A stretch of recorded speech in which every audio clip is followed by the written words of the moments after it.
Yeah, I wanted, I know what I'm always going to recognize that team because you know the names and everyone. So I wanted people to know you, we love you for all that you guys are doing. Thank you so much. You are so much blessed. Above all, tonight, we have one, I want to recognize the presence before I come to the result. It's all people are like, you're forgetting us, what's going on? But above all, we want to recognize the presence of our distinguished Excellency, Dr. Ben Watiang, in our presence.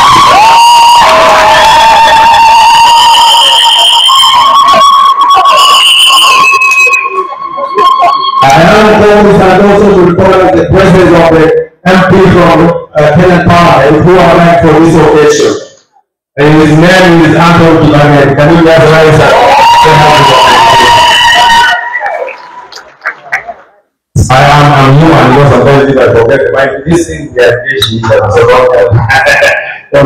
so, I come now, I want to present to you, Your Excellency, there was a very wonderful team that worked tirelessly so that you are profitable in our state. That is wonderful. Thank you. Thank you. So, I have this committee that has been working day and night, and they really want to make sure that you enjoy these 2 events. It's a weekend event and listening event. So our combination with Chris Omar, wherever you are here, John Osumo, the head of security protocol,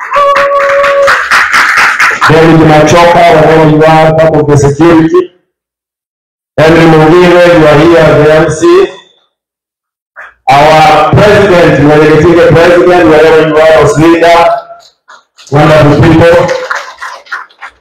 And Robert Romero also assisted us a lot from Indiana. The process was felt. Onesimus Mutio, wherever you are, your help was really helpful. William Otieno, your process was really good. The advice you gave us, you are here. Professor Kefo Tiso, your assistant, you are living with us. Thank you. Emmanuel Rono, who is here,